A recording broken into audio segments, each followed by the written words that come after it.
Donc, pour la prochaine intervention, nous avons le plaisir donc d'accueillir Hugo Verdi, qui est docteur en sciences de l'information et de la communication, rattaché au laboratoire MICA à l'Université Bordeaux-Montaigne.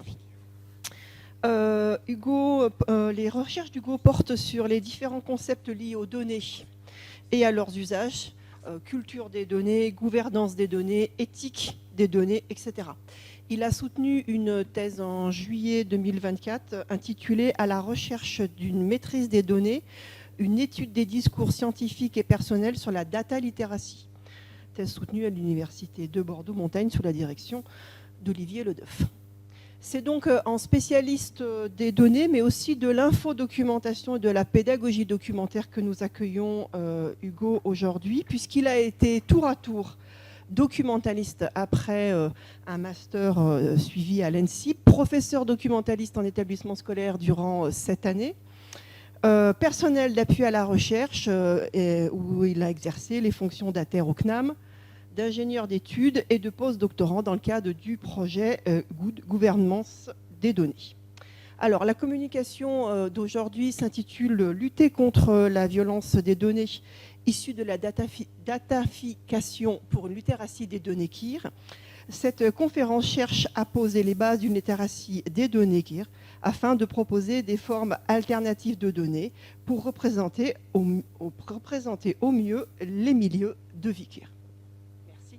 Merci Valentine. Bonjour à toutes et à tous. Alors déjà, merci aussi à l'ENSIP donc, de me recevoir. Ça fait toujours quelque chose en tant qu'ancien étudiant de revenir 10 ans plus tard dans ces locaux. Et comme l'a précisé Valentine, donc, je suis surtout connu pour travailler sur les enjeux des données, sur qu'est-ce que cela signifie de construire des données, des jeux de données. Mais on connaît moins le versant où j'étudie depuis assez longtemps les courants féministes, les courants décoloniaux et les courants queer. Et ça fait très longtemps que je veux justement travailler, enfin mêler les deux, justement, comprendre ce qu'on entend quand on traite des données et qu'on les applique justement à ces courants décoloniaux, courants queer. Et justement, dans le cadre de ces présentations aujourd'hui, on va traiter justement des violences des données. Donc les violences des données, c'est un terme universitaire qui justement traite des problématiques qui sont liées aux données et en particulier les problématiques que ça fait peser au quotidien de certaines catégories de personnes. L'exemple le plus flagrant, le plus récent justement qui nous a été donné de voir, c'est ça. C'est la grande suppression, le big delete américain, où depuis février 2025, un ensemble absolument énorme de bases de données ont été supprimées des grandes bases nationales, au prétexte donc d'une idéologie de genre et d'autres types d'idéologies. Ce qui pose évidemment un énorme problème, sachant qu'on parle quand même des États-Unis, qui sont connus pour avoir de grandes institutions, des institutions prestigieuses en termes de recherche. Et nous, en tant que justement chercheurs, se pose cette question-là, que se passe-t-il quand on se retrouve confronté à des pertes comme ça absolument gigantesques de données et donc qui vont poser problème par la suite pour nos recherches. Et donc ce type-là de suppression complète de données s'intègre justement dans les violences des données qui sont en fait tous les types de violences, qu'elles soient matérielles, qu'elles soient symboliques ou tout autre, de violences qui sont faites sur les données et qui ont des impacts, des effets sur les gens et sur les pratiques en général. Et ce qu'il faut bien comprendre, c'est que ces violences, elles sont omniprésentes et elles sont fluides, c'est-à-dire qu'elles se déclinent selon de nombreuses modalités. Dans le cas des personnes queer, sur lequel je reviendrai, je finirai les termes plus tard, on peut distinguer 3 grands types de violences. La première, c'est les invisibilisations. Pour chercher de grands auteurs qui ont parlé justement sur ce qu'on appelle les données manquantes, sur l'invisibilisation des données, il faut se plonger dans le féminisme des données, donc qui date de fin des années 2010, début 2020, avec D'Ignazio, qui a justement parlé de données manquantes pour parler des féminicides et de l'ensemble des invisibilisations du quotidien des femmes. Et elle a proposé justement diverses études, diverses recherches pour pouvoir justement traiter ces questions-là d'invisibilisation de ces questions-là dans les corpus de données. il y a des choses qui sont beaucoup plus anciennes, et en particulier les recensements. Donc là, on est dans la fin des années 2000, début 2010, où la question des recensements ont été considérés comme partiaux, tout simplement parce que les méthodes de recueil étaient biaisées. C'est-à-dire qu'on va rester sur un mode très ancien de quand on fait un recensement, on va prendre le chef de famille, et puis après il y aura l'épouse, et puis les enfants, et c'est toujours selon une vision très classique du couple, sans compter les familles monoparentales, les familles homoparentales, etc. Et donc, ce qui était présenté dans ces études, c'est qu'il y a un catalogue de choix, que la neutralité des données, il n'y a pas de neutralité quand on crée des données et qu'on utilise n'importe quel type de technologie. Et donc, avant même de construire le jeu de données, la question, justement, des questions à poser est centrale. C'est un catalogue de choix et donc c'est biaisé bien en amont. Et c'est justement les études, alors en l'occurrence les études queer sur les données, qui ont travaillé sur ce sujet, qui continuent de travailler sur ces sujets pour pouvoir justement élargir le spectre des pratiques et repenser les questions des recensements, notamment. Quand je vous disais tout à l'heure qu'il y avait une grande suppression et qui invisibilise un certain nombre de vies et de pratiques, on revient encore aux États-Unis où vous avez un ensemble de termes qui ont été tout simplement retirés des recherches scientifiques et vous en avez qui portent sur à peu près tout ce qui est possible et inimaginable. Les politiques d'inclusivité aux États-Unis, de diversité, d'inclusion, d'identité, mais évidemment tout ce qui est en rapport avec les minorités, donc les personnes LGBTQI+, l'éducation sexuelle, les femmes, les filles, enfin, il y a tout ce qui est possible inimaginable, donc du coup vous retirez un pan extrêmement énorme de la recherche et vous invisibilisez donc de facto l'ensemble de ces populations. La seconde donc manifestation des violences des données, c'est l'essentialisation. Parce qu'au-delà de l'invisibilisation se pose aussi la question des caractéristiques des jeux de données et des personnes qu'elles représentent. Il y a eu de nombreuses controverses sur certaines recherches scientifiques, et notamment la plus connue, c'est celle de Wang et Kosinski en 2018, qui avaient inventé un algorithme qui, supposément, en analysant les images de certaines bases de données, pouvait déterminer si on avait affaire à des personnes homosexuelles, bisexuelles, transgenres, etc. Et donc, c'est une étude qui a été extrêmement controversée et qui a été quand même remise en cause. Mais toujours est-il que ce type de recherche ne s'arrête pas là et est encore utilisé toujours aujourd'hui pour proposer des profils divers de personnes queer, ce qui pose énormément de questions, notamment sur l'utilisation qui vont être faite de ces données-là.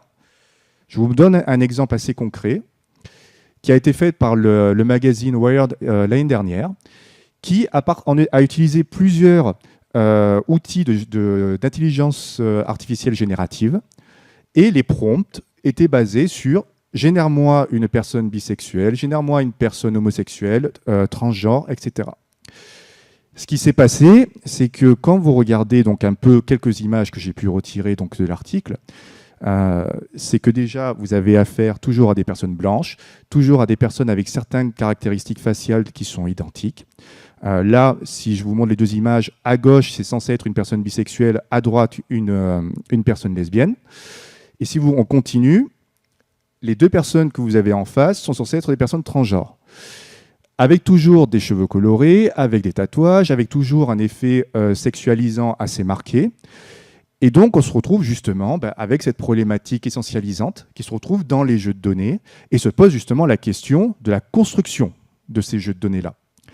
Parce qu'au-delà justement d'avoir, entre guillemets, une sorte de catalogue biaisé de profils, se pose la suite de tout cela, c'est-à-dire qu'est-ce qu'on va en faire ?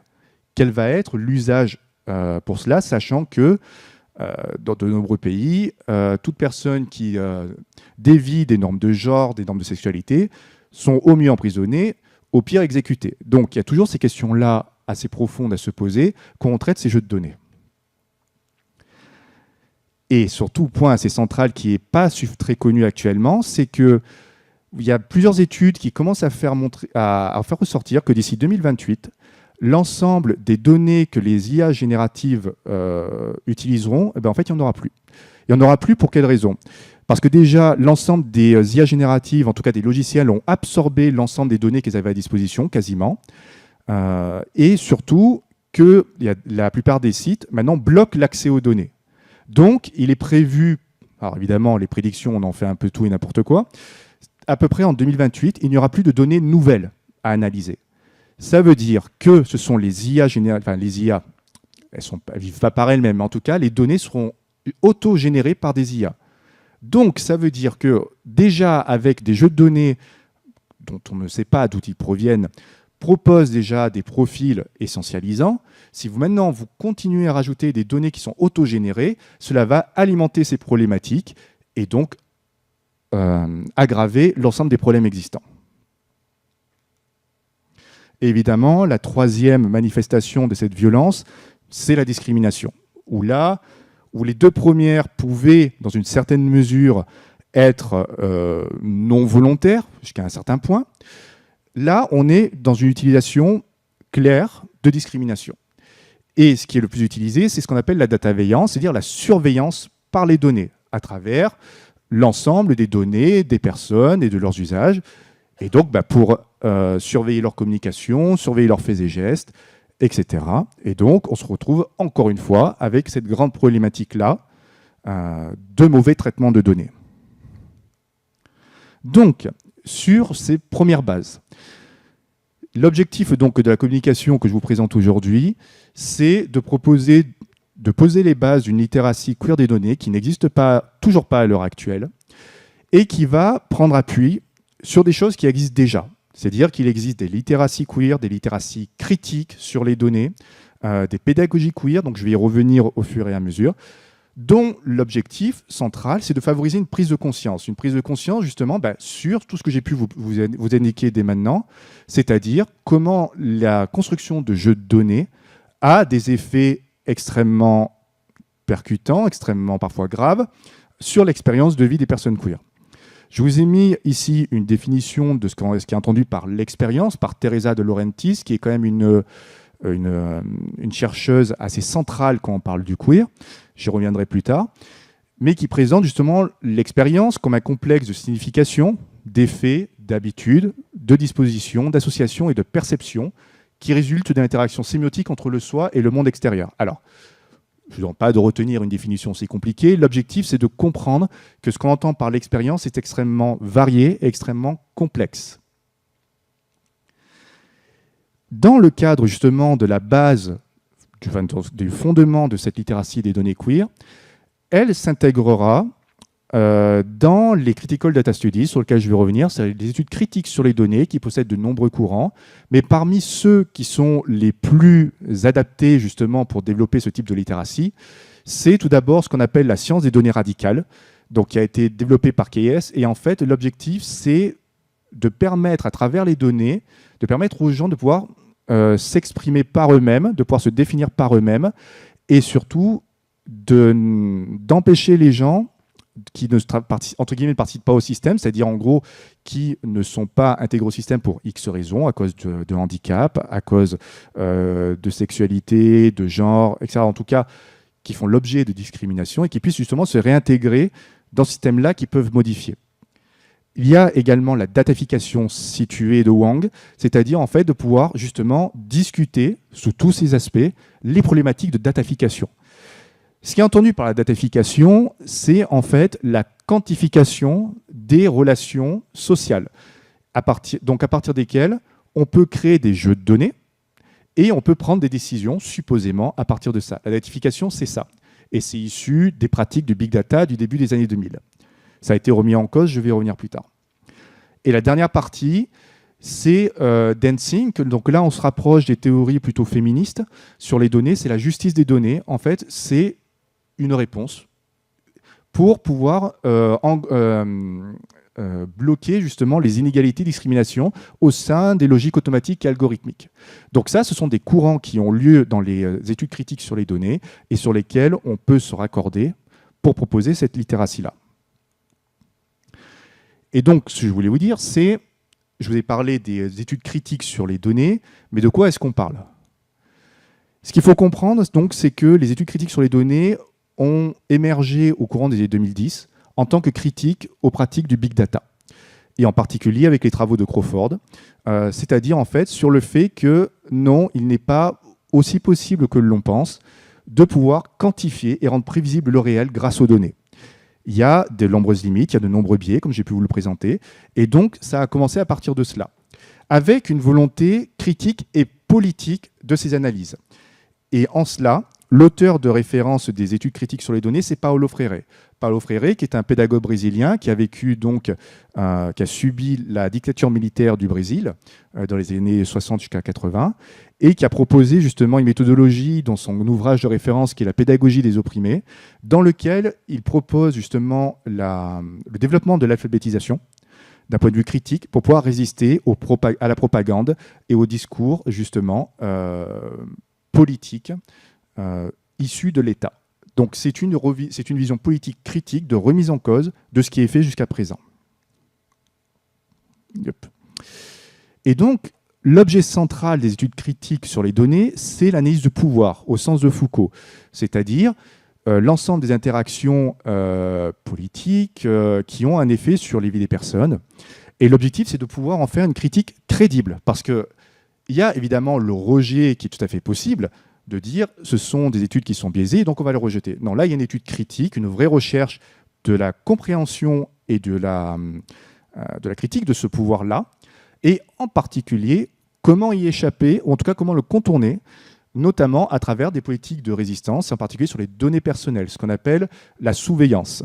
Donc voilà, c'est le fait de se réapproprier des technologies, en particulier sur les données, pour pouvoir contrer les effets négatifs, voire discriminatoires, des usages des données. Donc ça, je vous l'ai déjà précisé, en fait, les données critiques sur les données, le but, c'est de former un activisme des données. Alors, l'activisme des données, en fait, c'est tout simplement pouvoir, ce que je vous ai précisé, réfléchir au big data, réfléchir à la datification et pouvoir faire évoluer l'ensemble des pratiques sur les données. Et cela se situe, en fait, aux frontières de nombreux activismes, en particulier l'activisme écologique, pour remettre en cause tous ces processus. Et les activistes des données, justement, intégrés aux études critiques des données, travaillent sur ces questions-là.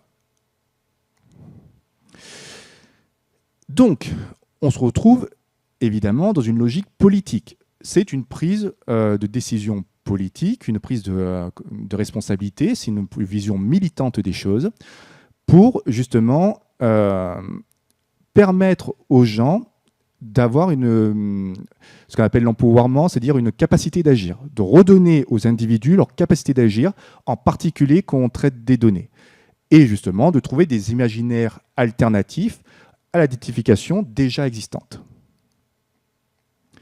Et au milieu de tout ça, va se trouver la littératie des données. Parce que là, je vous ai parlé des études critiques sur les données, mais ça intègre beaucoup de choses. Ça intègre les pédagogies sur les données, ça intègre notamment les littératies sur les données. Alors, littératie des données, de quoi est-ce qu'on parle? C'est, de manière très vulgarisée, c'est une capacité à la fois éthique et critique qui permet en fait de traiter les données sur tout leur cycle de vie, en prenant en compte, en plus, les caractéristiques profondes, les effets qu'engendrent leurs usages, etc. C'est une vision qui a été développée dans les années début 2000, en 2004 en particulier, vous avez les premières définitions, et qui s'oppose d'une certaine manière à la science des données qui est extrêmement technique, là où la littératie des données se veut ouverte à tout le monde. La problématique qui a émergé au courant des années 2010, c'est que la simple vision d'usage technique des données n'était pas suffisante pour traiter l'ensemble des thématiques que je vous ai présentées.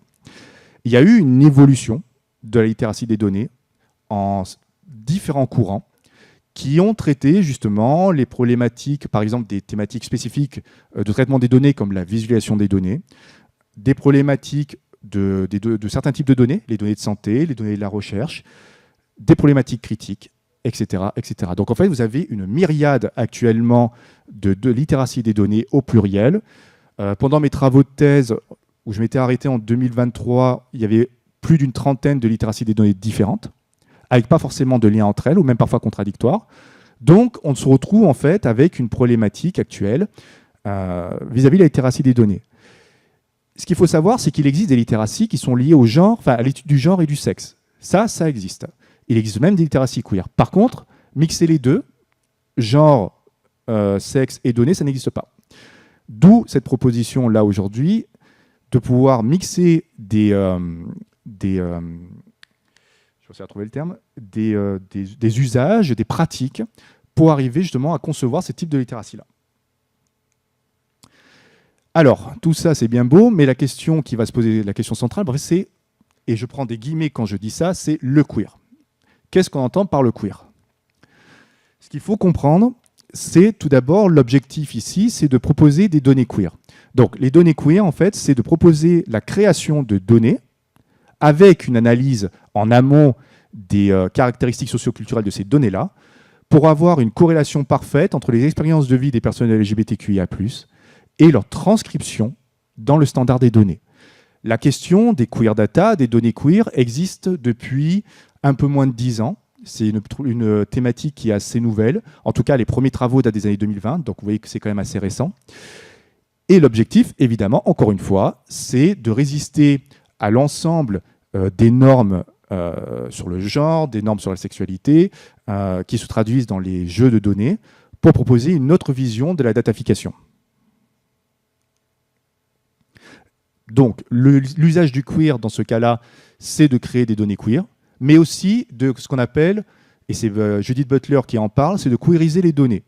C'est-à-dire, en fait, de prendre des jeux de données et de les modifier pour qu'ils puissent intégrer des caractéristiques qui ne sont pas présentes actuellement.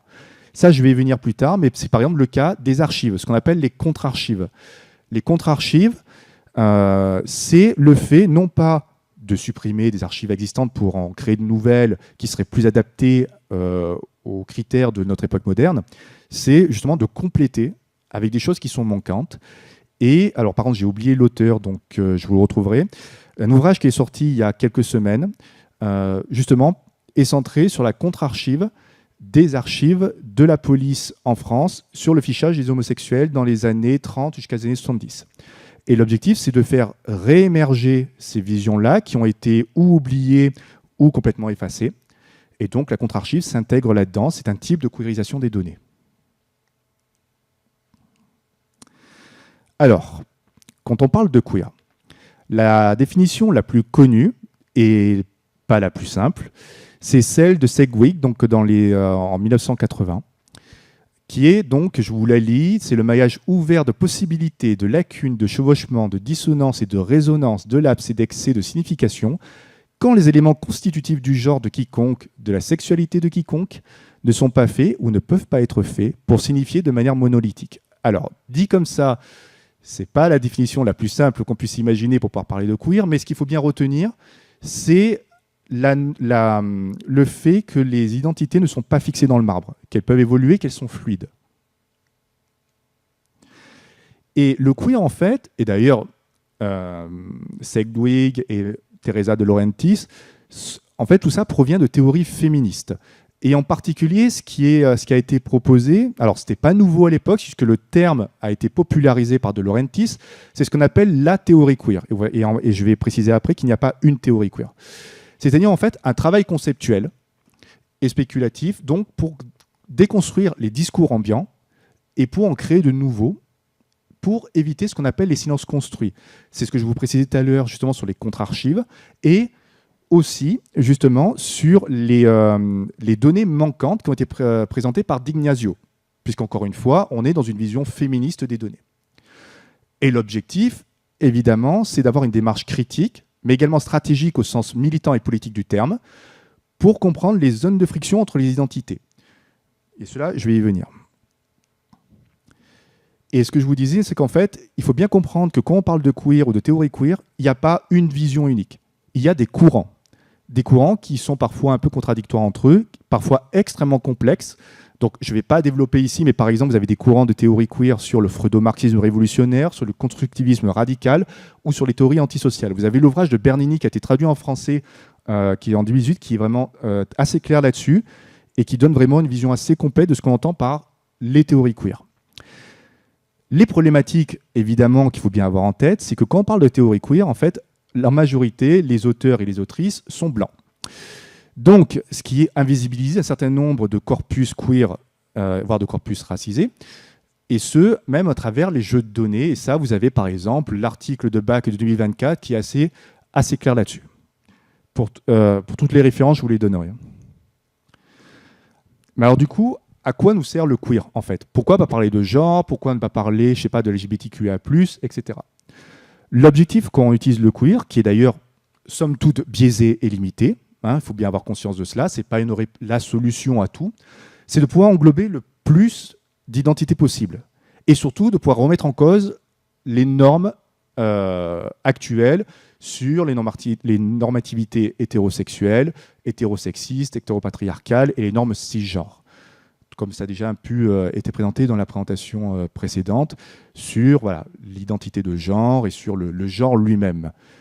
Donc le queer, en fait, étant issu de théories féministes à l'origine, même si ça s'est dissocié par la suite, traite évidemment de la question du genre, et en particulier de l'identité de genre, c'est-à-dire l'identité qui peut ou pas ne correspondre au sexe biologique.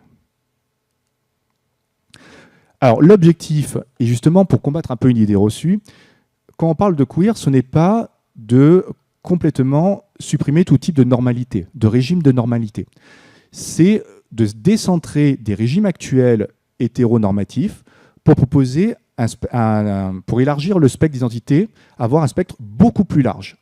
Et donc, en fait, ce n'est pas la normativité qui est remise en cause, c'est la normalisation. C'est-à-dire qu'en fait, on prend une matrice unique de comportement, de traitement, notamment de données, et le but, c'est de la déconstruire, de la faire dérailler pour proposer de nouvelles normes.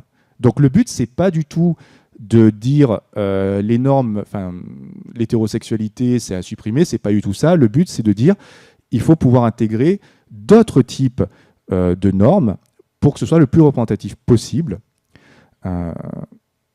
Et voilà, tout simplement. Et donc, la question du genre, parce que bon, on est quand même sur l'information et chapelle la question du genre. En fait, dans la question du queer, on ne parle pas du genre, mais des genres, au pluriel. C'est-à-dire qu'en fait, l'objectif, c'est de pouvoir exprimer l'identité que l'on souhaite, dont on en a envie. Et donc, de pouvoir déconstruire les rôles sociaux sexués classiques tels qu'ils nous sont enseignés depuis la naissance. Le point central quand on utilise le queer, c'est les identités. C'est la question de l'identité. Ce qu'il faut comprendre, et ça, justement, je vais y venir, c'est que quand on parle de queer, en théorie, l'objectif, c'est pas de dire que le queer est une catégorie, est une identité, mais au contraire, un mouvement entre les identités. C'est-à-dire qu'on peut passer de l'un à l'autre sans aucune limite. Après, évidemment, selon certains courants militants ou autres, le queer peut devenir une entité à part entière. Ça dépend après comme le point de vue qui est utilisé. Mais dans ce cadre-là, l'objectif, c'est de dire qu'on peut passer d'une identité à une autre et qu'on peut englober l'ensemble des identités qui nous intéressent. Le but étant d'éviter justement que notre identité soit figée. Et je dirais même plus, c'est que le queer, en réalité, l'objectif, c'est de complètement détruire la question de l'identité elle-même, de s'en désolidariser et de pouvoir abolir le genre en général, qu'on ne se pose plus la question du genre. Bon, sauf que on en est encore très loin. Donc l'objectif actuel de l'usage du queer, c'est de pouvoir englober le plus d'identités possible. Et justement, la question que j'ai posée tout à l'heure, c'est pourquoi pas LGBTQIA+, tout simplement parce qu'il y a d'autres identités qui peuvent émerger et qui ne sont pas encore dans ce spectre-là. Donc l'objectif, c'est de se dire, le queer, c'est pouvoir prendre l'ensemble des identités. Et notamment, quand je vous parlais d'identité, c'est de pouvoir se confronter à d'autres identités, notamment l'identité civile, et ça notamment dans un cadre transgenre, qui est la possibilité de pouvoir changer d'état civil assez facilement. Donc maintenant, on va arriver au point central, qui est la proposition de la littératie des données queer, donc qui doit prendre une part active et politique à l'ensemble des aspects de traitement des données quand ça en lien avec les vies queer, et justement de proposer des méthodes de conception et d'analyse de représentation des données, dans une vision aussi technique. Donc évidemment, c'est une littératie, donc ça veut dire en fait que c'est une analyse de la lecture et de l'écriture qui structure et façonne nos interactions avec le monde. Donc c'est notre vision du monde qui en découle. Et ça, cela provient des travaux, notamment de Jacques Goudy, en tout cas c'est celui qui a remis au goût du jour les travaux sur la littératie. Et l'objectif, c'est de pouvoir développer des connaissances et des compétences, mais également un versant pédagogique de transmission de ces connaissances-là. Je vous ai dit tout à l'heure qu'il existait des pédagogies queer. Donc c'est des choses qui, par contre, existent depuis assez longtemps, depuis les années 90, même un peu avant les années 80. Et l'objectif, en fait, c'est de changer l'ensemble des pédagogies telles qu'elles sont enseignées pour pouvoir s'adapter à la fluidité de la société et prendre en compte l'ensemble de ces évolutions. Et l'objectif, évidemment, c'est de remettre en cause, encore une fois, tout ce qui est perçu comme naturel. Et justement, de se dire, non, ce n'est pas forcément naturel, c'est une vision construite des choses, au même titre que les données, qui sont des captas et pas des data. Et donc, cet objectif-là, c'est ça, des pédagogies queer, c'est de déconstruire ce qui est perçu comme naturel. Alors, pareil pour les littératies queer, on revient sur à peu près les mêmes choses, sauf que là, il y a une analyse supplémentaire qui est faite, à l'inverse de la pédagogie, qui est de trouver des manières pédagogiques d'enseigner ces connaissances-là. Il y a un dernier point qui est employé, c'est l'espace conceptuel de Gardendorf. Donc là, c'est un point de vue sociologique, en fait, qui présente les concepts comme pas nécessairement séparés des autres, qui ont des périmètres friables et qui leur permettent en fait de se connecter. Ce que j'entends par là, c'est que dans ma thèse notamment, l'analyse des discours sur les données font émerger une vision très générale des données. La data, en fait, ça désigne à la fois les données, mais aussi les intelligences artificielles, les algorithmes et toute l'infrastructure techno-numérique.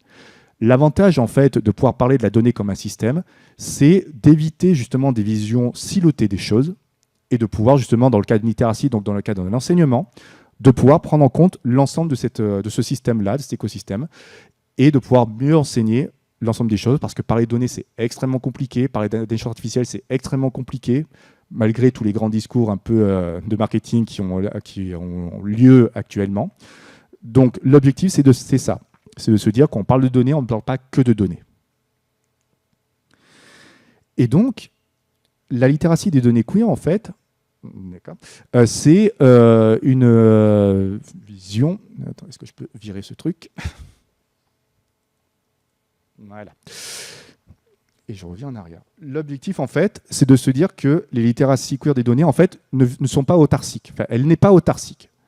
Elle est en symbiose avec des littératies qui existent déjà. Les littératies algorithmiques, les littératies des intelligences artificielles, les littératies informationnelles, évidemment, les littératies des données, et ce que je vous ai présenté tout à l'heure, les littératies critiques et les littératies queer. En fait, cela veut dire quoi? Cela veut dire que ce n'est pas une littératie qui est à part, mais qui, en fait, va s'inspirer de l'ensemble des littératies présentées pour pouvoir faire une synthèse et proposer des choses plus spécifiques sur le queer, sans rejeter ce qui a déjà été fait auparavant.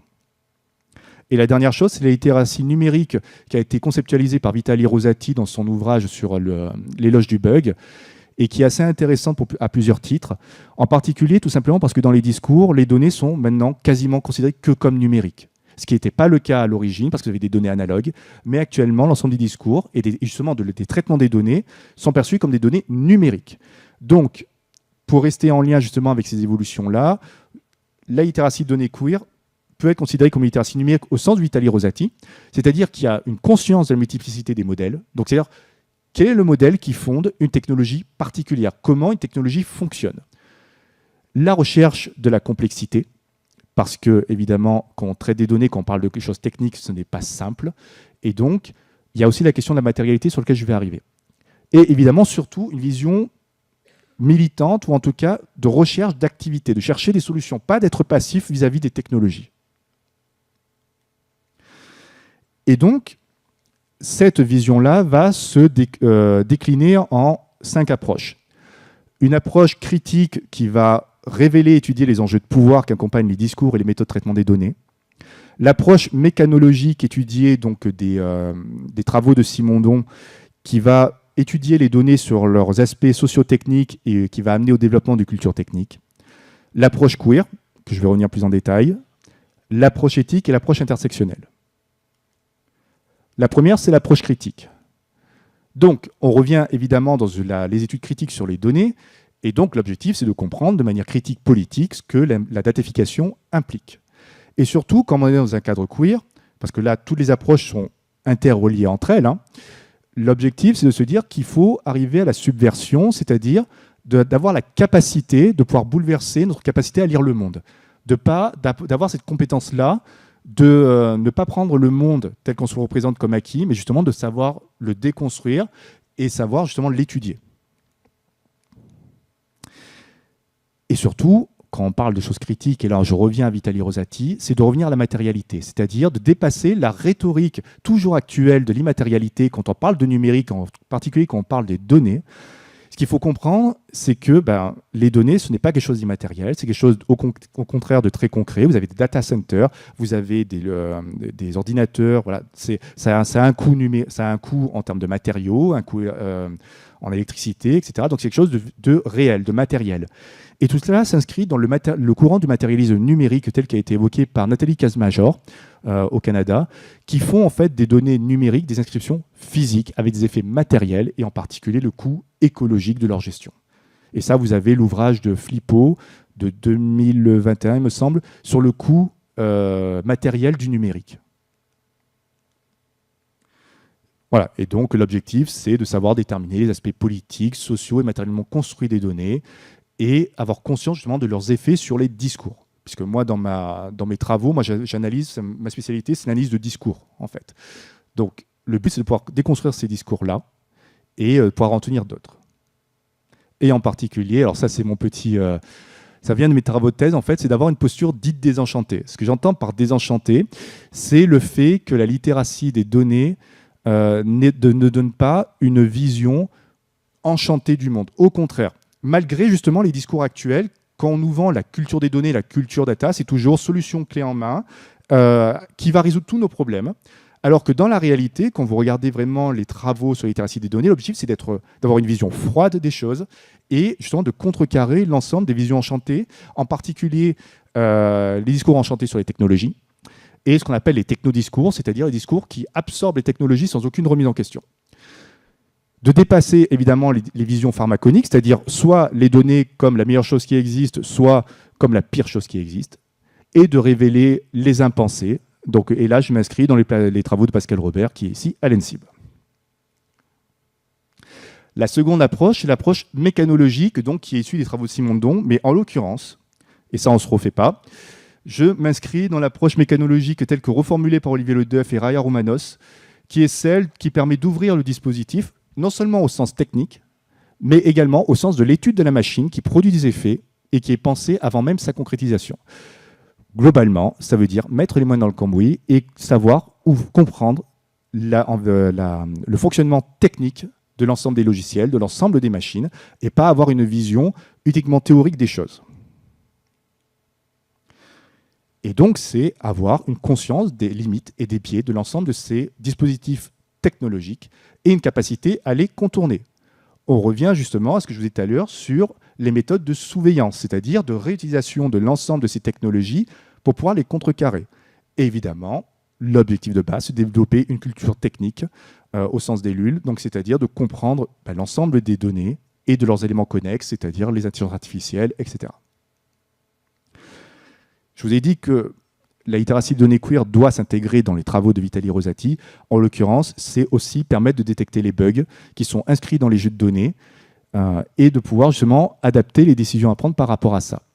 Et en particulier, en termes vraiment spécifiques, il y a de nombreuses études sur les outils technologiques, et en particulier ce qu'on appelle les technoracismes. Les technoracismes, ça a été développé par Cévul et Freitas en 2015, pour préciser qu'en fait, il y a des présupposés raciaux qui sont inscrits dans les objets, les appareils, les dispositifs techniques et dans leurs usages. Et cela provoque une technodiscrimination qui existe dans les traitements de jeux de données, et en particulier dans la data visualisation. La data visualisation, donc cette visualisation de données-là, à travers différentes visualisations de données, peut également intégrer de nombreuses limites, et en particulier des problématiques racistes, si on n'y fait pas attention, en particulier sur la construction du jeu de données. Voilà. La troisième approche, qui est évidemment centrale, c'est l'approche queer. Alors, au-delà de tout ce que j'ai pu vous dire, évidemment, l'objectif, c'est de pouvoir traiter les expériences qui sont non normatives, ou en tout cas qui s'éloignent des normes, pour pouvoir construire le savoir et le développement de la compréhension. Et dans un cadre queer, évidemment, quand on crée des données, l'objectif, c'est de pouvoir s'auto-définir à travers notre propre vocabulaire et prendre en compte que cette autodétermination peut être temporaire, fluide et complexe. Donc en fait, encore une fois, on ne fiche pas les identités. L'objectif, c'est de pouvoir passer de l'une à l'autre.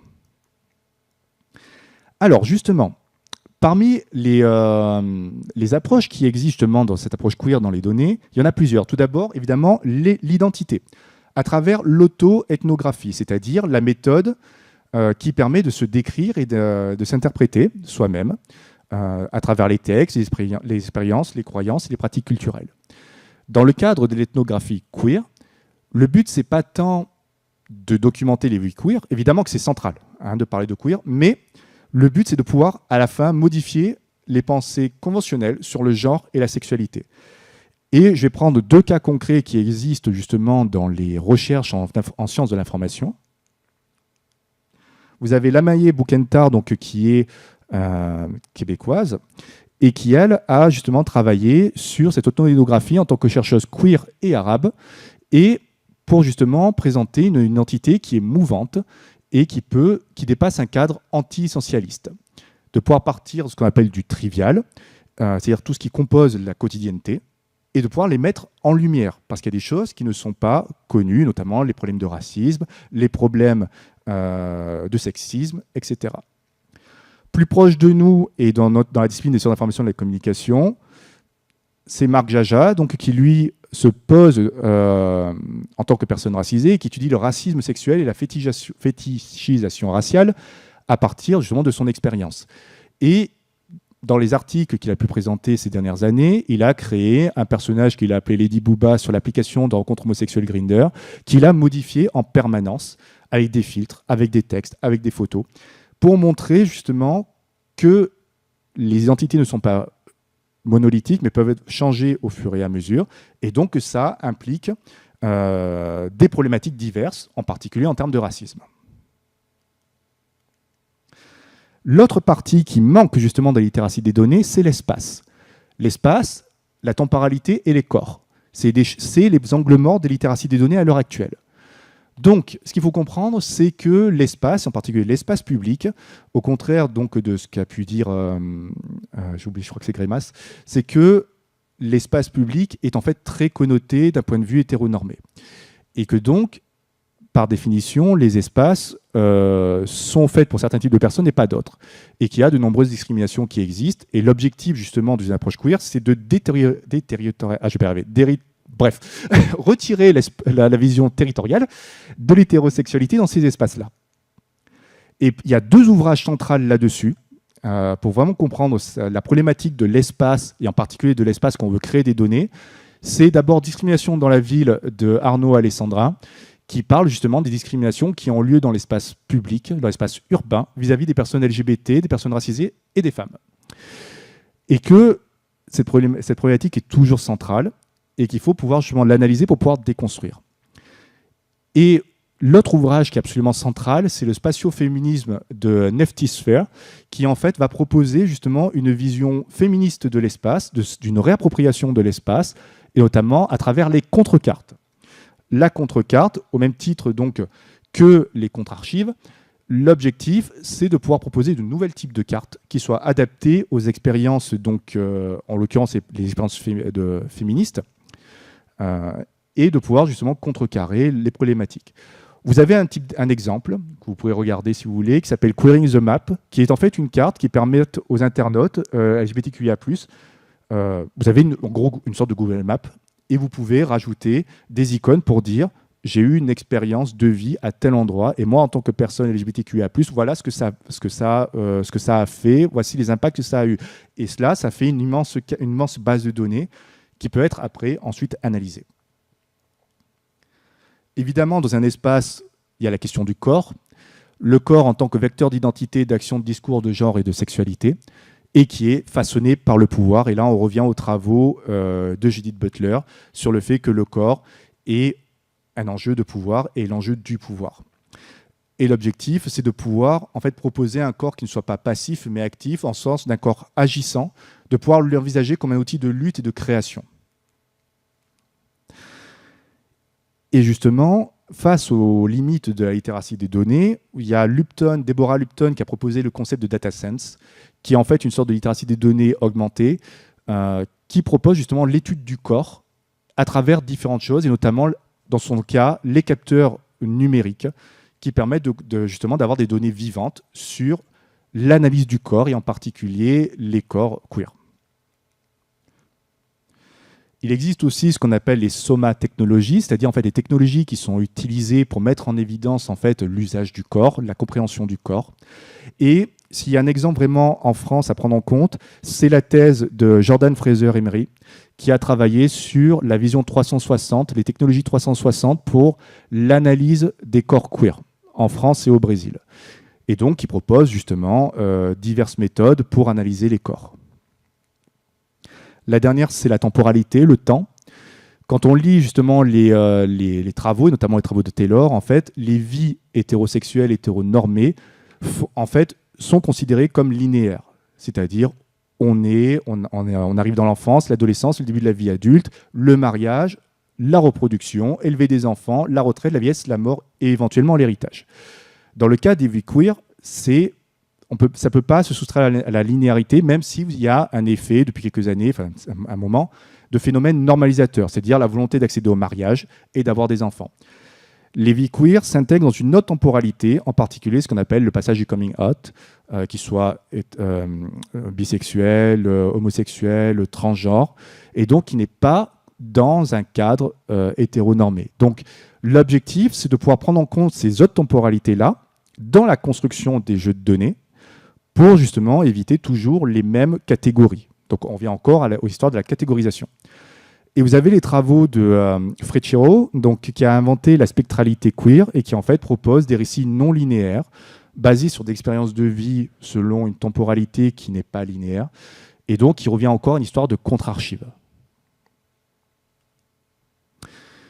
La quatrième approche est l'approche éthique. Ce qu'il faut comprendre, c'est que l'éthique des données est très peu définie dans la littérature. Au-delà des principes classiques de traitement des données, à savoir les principes de transparence, les principes de choix, de consentement, de sécurité, d'intégrité, d'accès et de responsabilité. C'est toujours une vision très RGPD des choses, c'est-à-dire qu'on va utiliser les données de manière éthique pour éviter des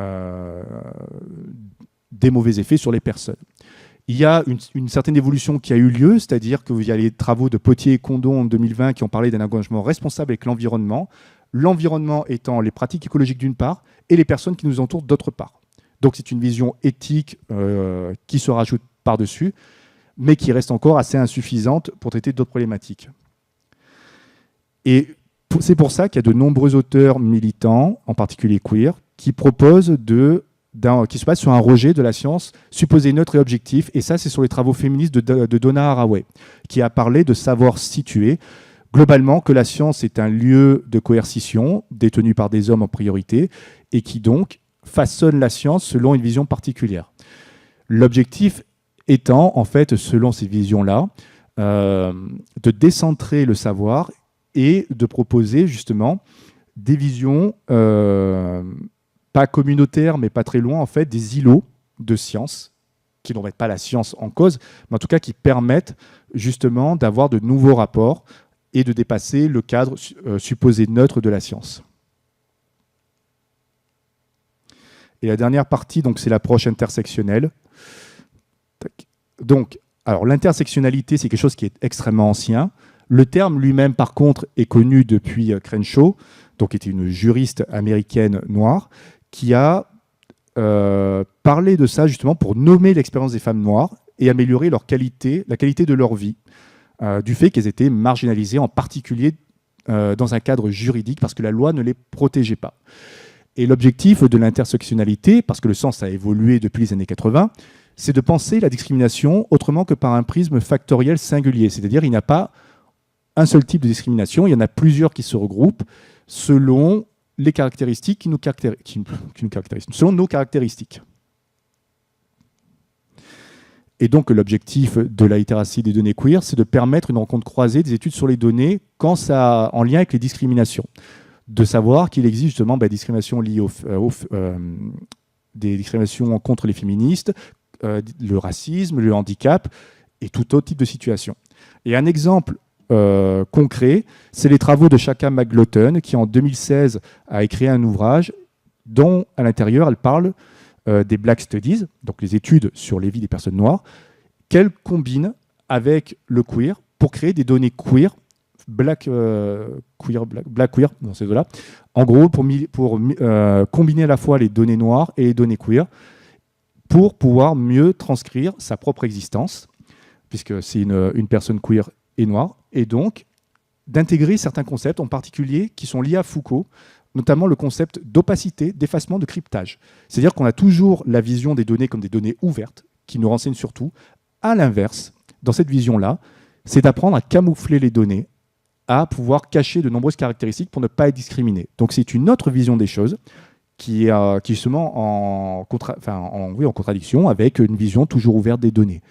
Voilà, pour comprendre en fait que quand on utilise des données, il y a des discriminations qui peuvent exister et le but c'est de les combattre. Alors évidemment, quand on parle de queer, il y a de nombreuses limites qui sont associées et qu'il faut absolument prendre en compte.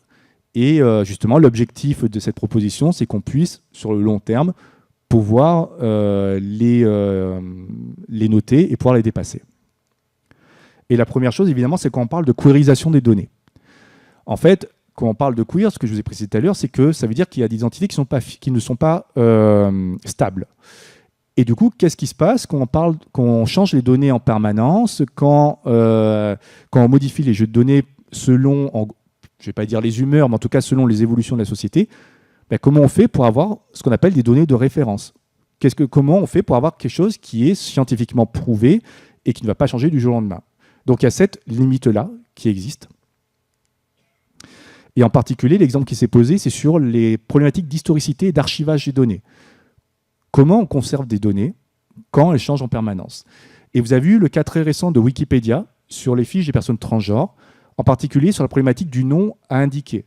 Est-ce qu'on garde le nom de naissance, ce qu'on appelle le dead name, ou est-ce qu'on prend le nom tel qu'utilisé par la personne? Actuellement, ça peut changer encore. Vous avez dans l'infoboîte, donc la petite boîte là sur Wikipédia, qui montre le nom de naissance, le dead name, mais le nom de la fiche, c'est le nom utilisé par la personne. Donc c'est un entre-deux qui a été fait, mais ça peut encore évoluer. Il y a également la problématique de qui traite les données, c'est-à-dire est-ce qu'une personne qui est autodéclarée queer, LGBTQI, est un gage suffisant? Et évidemment, ce n'est pas le cas. Parce que nous avons tous nos biais et qu'on ne peut pas... Enfin, ce n'est pas le fait d'appartenir à une catégorie catégorie de population qui est suffisante pour détenir justement le savoir ultime. Et donc se pose la question de savoir qui doit s'en occuper, qui doit traiter les données. Puisque traiter les données a un objectif, a des impacts, et donc il faut savoir qui va les traiter et comment. Et donc, en conclusion de cette communication, l'objectif, ce n'est pas de réinventer la roue, c'est de rendre visible justement un ensemble de théories, de philosophies, de méthodes critiques et queer qui existent, mais qui sont soit silotées, soit ne sont pas connues les uns des autres, et qui doivent être rassemblées, ou en tout cas qu'il y ait une médiation qui soit faite à travers cette littératie pour permettre la création, l'analyse et la représentation de données queer qui soient plus représentatives pour les vies queer en général, et notamment à travers cette quintuple approche qui a été présentée, de l'intégrer dans le courant international des études critiques sur les données, donc pour avoir justement des liens avec l'ensemble des chercheurs au niveau du globe, et de pouvoir penser au niveau mondial sur l'ensemble de ces problématiques. Et en l'occurrence, déjà en France, ce serait pas mal, parce qu'il n'existe pas à l'heure actuelle de courant spécifique là-dessus. Il existe évidemment des études, évidemment, je ne nie pas, mais il n'y a pas de littératie queer qui travaille là-dessus. Et évidemment, même si ça peut aller un peu à l'encontre de la science neutre, c'est d'avoir un rôle engagé justement dans la préservation des données, en général, données queer, à contre-courant de ces pratiques essentialisantes qui sont liées à des pratiques de datafication. Et là, on revient au début de la présentation sur la grande suppression qui est engagée à l'heure actuelle aux États-Unis sur la présentation de données, et ça continue encore. Donc l'objectif, c'est justement d'éviter ce type de situation-là et d'avoir des données, des jeux de données, des archives et des pratiques qui puissent perdurer. Et j'en ai terminé, et si vous avez des questions, je peux y répondre.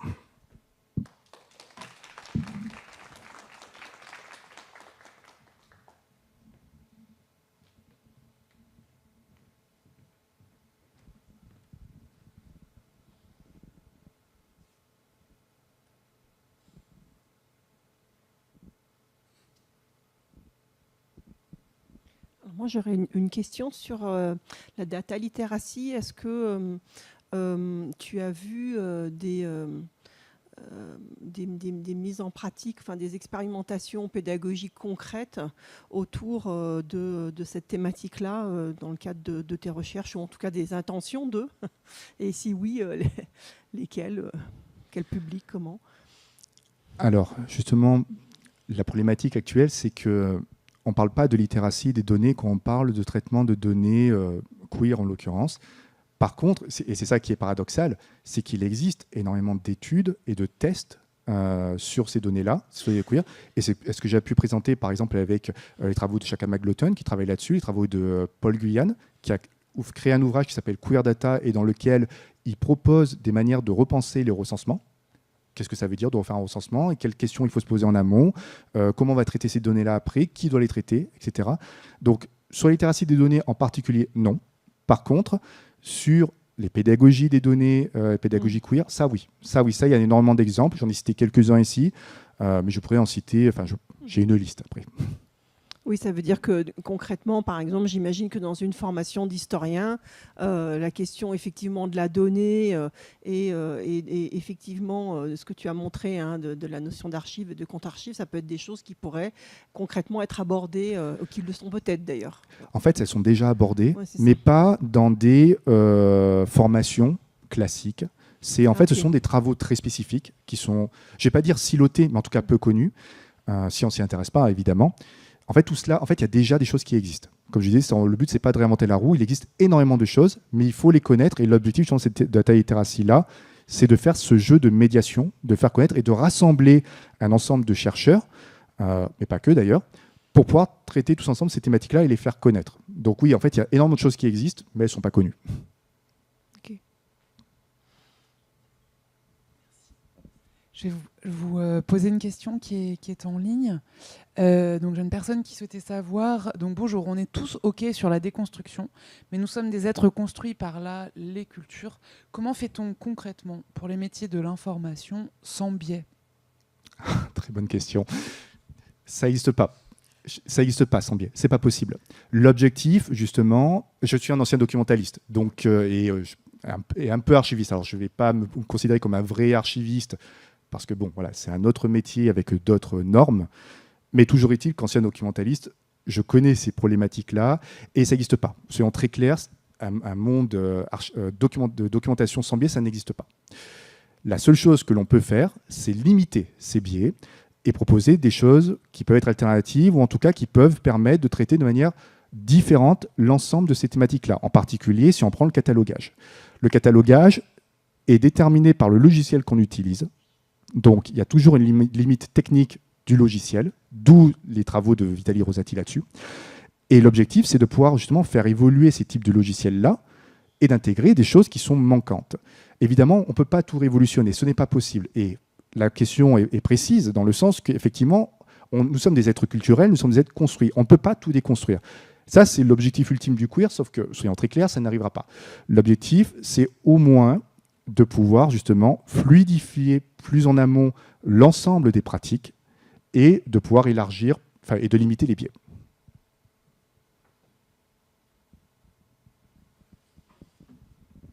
Merci pour la présentation, très riche. Je me pose des questions sur la notion même de littératie et le fait que c'est très présent dans vos travaux, alors qu'à un certain moment, dans toutes nos réflexions théoriques sur les cultures informationnelles, on a préféré justement cette notion un peu plus... un peu moins, prescriptif de culture informationnelle, justement. Comment vous vous positionnez par rapport à l'utilisation de ce terme et de ce que ça implique comme programme et comme maîtrise plutôt que d'appréhension de contexte culturel qui semble bien aligné, en fait, avec le message qu'on peut porter sur ces problèmes? Voilà, je ne sais pas si c'est très clair. Si, c'est très clair. En fait, c'est parce que je me pose... en tant qu'aussi enseignant. La littératie, au-delà évidemment de ses visions analytiques, pose aussi la question pédagogique. C'est intégré là-dedans. C'est à la différence un peu de la pédagogie. Par exemple, si on prend la différence entre pédagogie queer et littératie queer, dans l'un, on va uniquement c'est un peu caricatural de dire ça, mais en gros, on va uniquement proposer des cours, des formations, des manières de transmettre le savoir, tandis que dans l'autre, on va vraiment être basé sur l'analyse de l'ensemble de ces savoirs pour après pouvoir poser la question pédagogique. Et dans le cas justement du terme de littératie, bon, qui est évidemment un terme très connoté, surtout en France, qui est très compliqué à comprendre, moi je me pose en fait en tant que, pas tout de suite, mais en tout cas en tant qu'enseignant-chercheur, c'est-à-dire au-delà de faire des recherches, je fais aussi des cours. Et je propose après des différentes formations, différentes maquettes. Et l'objectif en fait de parler de littératie, dans ce cadre-là, cette vision triple d'analyse de la lecture, de l'écriture, de compétences, de connaissances et d'enseignement pédagogique, moi je m'inscris aussi là-dedans pour dire je vais enseigner du savoir, notamment sur le traitement des données, donc je vais avoir recours au terme de littératie. La culture, pour moi, est encore beaucoup plus grande, beaucoup plus généraliste, que je ne remets pas du tout en cause. C'est juste que moi, j'ai cet angle-là beaucoup plus restreint, dans un cadre professionnel plus restreint, entre guillemets, en tout cas dans le cadre de la pédagogie. Et donc, en soi, la littératie des données n'est pas... limite le périmètre, limite le scope, justement, des analyses, mais justement, c'est fait exprès pour éviter d'avoir une vision beaucoup trop large, qui est, comme je disais, quand on parle de data, c'est déjà extrêmement large dans ses visions, actuellement, dans les discours. Et donc l'objectif, c'est d'avoir un périmètre beaucoup plus restreint et surtout de pouvoir proposer des visions pédagogiques du savoir. Moi, c'est comme ça, en tout cas, que je me pose.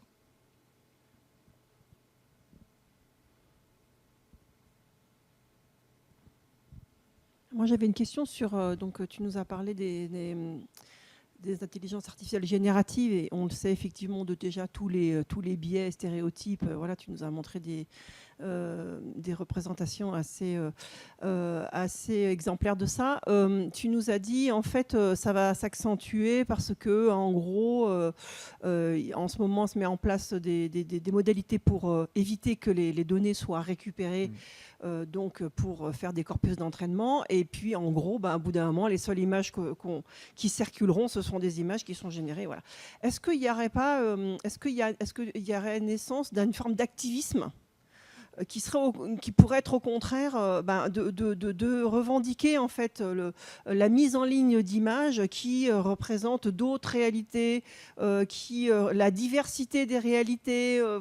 Voilà, ça veut dire qu'au lieu d'avoir bien ce système de vouloir se préserver, d'être happé dans les corpus d'entraînement, crée le fait que en fait, ça laisse le champ libre en fait, à une forme d'expression. Donc, est-ce qu'on ne pourrait pas imaginer un activisme? Et est-ce que dans les mouvements queer qui sont réputés justement pour être activistes, est-ce qu'ils ne pourraient pas avoir, comme on l'a d'ailleurs avec un petit courant qui essaye de faire d'autres représentations de l'IA que celle stéréotypée, dématérialisée, stéréotypée du robot ou des circuits intégrés, etc. etc. Alors en fait, ça existe déjà, mais c'est pas alors déjà c'est pas très visible. C'est fait que par des personnes assez spécialisées. Et en fait, se pose toujours en fait la question centrale de la plateformisation, c'est-à-dire au sens de l'aspect uniquement propriétaire des logiciels. En fait, la grosse problématique actuelle, c'est ça. C'est comment sortir de cette vision de logiciel détenu par un oligopole pour pouvoir créer d'autres logiciels qui puissent dépasser ça. Et ça, c'est la grande problématique actuelle. C'est pas d'avoir des idées justement pour proposer de nouveaux corpus, de nouveaux prompts, de nouvelles méthodes d'analyse. La problématique actuelle, c'est comment on trouve de nouveaux outils pour pouvoir générer d'autres types de choses. Alors, il y a déjà cette problématique-là. Et évidemment, il y a aussi l'autre idée de pouvoir se réapproprier l'ensemble des images qui sont produites. Et ce qui est utilisé d'un point de vue militant, c'est uniquement en termes de déconstruction des images qui sont présentées, comme j'ai pu le faire tout à l'heure, de se dire, voilà telles que les choses qui sont générées, voilà leurs limites. Et pour l'instant, pour passer à l'épreuve de comment proposer autre chose, là pour l'instant, il y a un gros blocage sur l'oligopole des logiciels.